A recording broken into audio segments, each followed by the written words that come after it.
I'm Amy, thank you for tuning in.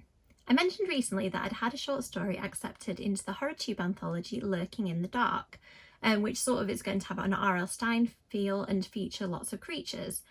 My creature of choice is going to be a werewolf, which I'm really excited about. I've never written about werewolves before and had a lot of fun writing about a werewolf movie that turns out to have some real werewolves in the mix. So I thought I would, for this video, talk to you about some of my favourite anthologies, a lot of which are horror, and all are short stories. Some I haven't read, some are on my TBR.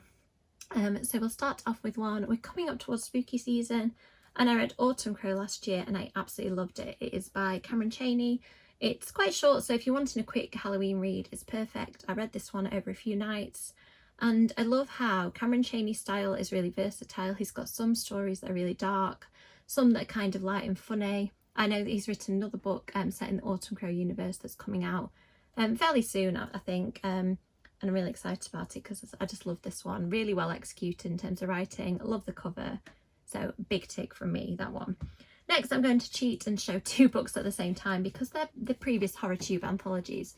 So we have Served Cold, which I read during winter and absolutely loved, and then I thought I'd pick up Local Haunts too, which I'm not actually sure about the theme, whether this one has a theme. So it says Local Haunts has taken the horror booktube community's global influence and shrunk it down to one village of horror and mayhem you'll not soon forget. Sounds really fun. I loved Served Cold, so I'm probably going to pick this one up really soon. Next, we have probably one of my favourite anthologies. I'm sure a lot of people will have read this recently, particularly because one of these short stories has been made into the TV show First Kill on Netflix. It is Vampires That Never Get Old, Tales with Fresh Bite, edited by Zoraida Cordova and Natalie C. Parker. I absolutely inhaled this book. I loved how it had a really modern, fresh take on the vampire. It was feminist and thought-provoking, written about people from all kinds of different backgrounds, and vampires from different backgrounds too, and the style is just really fun. My particular favourite story is one by Rebecca Roanhorse that had a real Lost Boys feel. So I would highly recommend this. If you've enjoyed First Kill, or even if you're looking for some vampire short stories, I would check this one out. Next, a short story anthology that I read a long time ago and I found super creepy, Japanese Tales of Mystery and Imagination by Edogawa Rampo. It is 9 tales, I'm just checking the back to remind myself, that combine the quick tempo of Western writing with the rich fantasy of the East. And I think that explains them pretty well. It feels like it comes from a very different storytelling culture of Japan, but it's really accessible, quite short, and I just completely devoured it. I think this is the one. I'm going to just check. Yeah, so this has the human chair in it, which Junji Ito has retold in one of his anthologies. It's the first time I came across that story. It's super creepy. And this book just is one of those that really unsettled me and kept me surprised at every step. One I've not read, another purchase from the works quite recently, is the Complete Sookie Stackhouse Stories. I thought I'd probably read this after I finished the book reread that I'm doing with the Fictional Hangover podcast. Every month we're reading a Sookie Stackhouse book, and I think that these stories come in at different points in Sookie's story, so I thought I will finish the other books and then read this that I've never actually read before. This is a recent purchase, so I've not read it yet.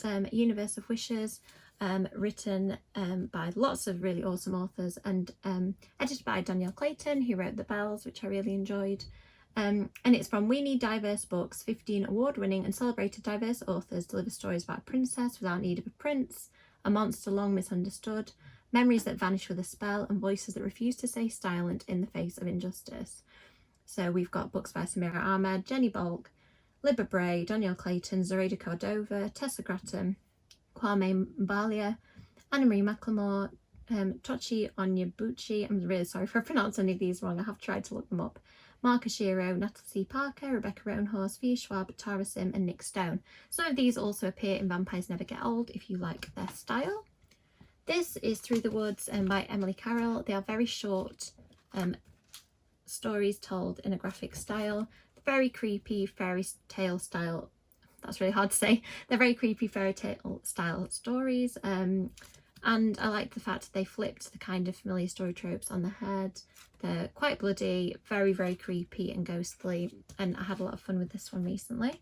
I've been reading a lot of Junji Ito lately, and this is probably one of my favourites. So if you're looking to get into Junji Ito's short story anthology, Shiver was really creepy.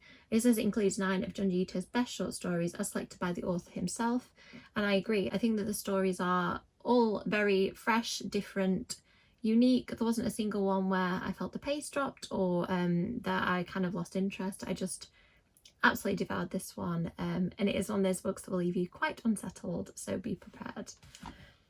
And finally, a book that is on my TBR pile, which is Full Throttle by Joe Hill. I really enjoyed his short story anthology Strange Weather, which was, I think they're more novellas actually, they're quite long stories, but they all have the theme of weather. Full Throttle, I'm just checking.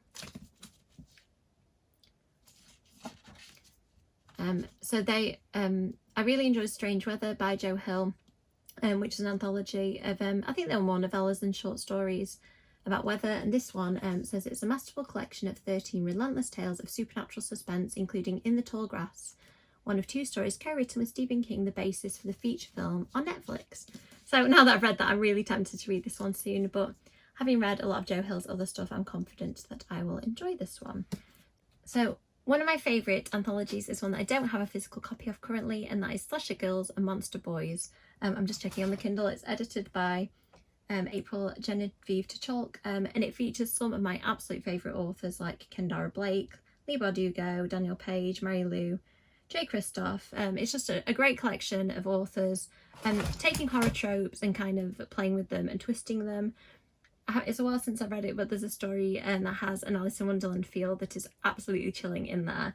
And I just loved it. I remember reading it a long time ago and it really sticking out in my mind as kind of one of the first sort of short story anthologies that I really got into short stories, because there was a time where I found as a form I wasn't that into it for whatever reason, because you don't get to spend that much time with the characters.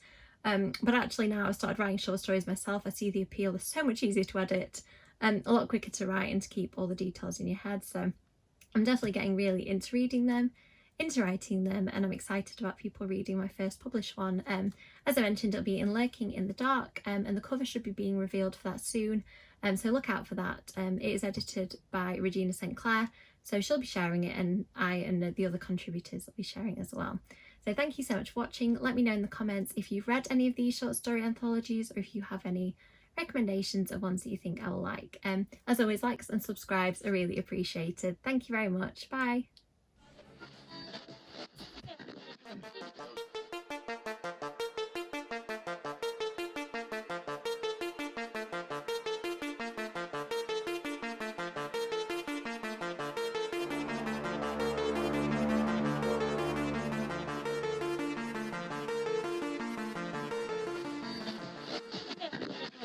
House.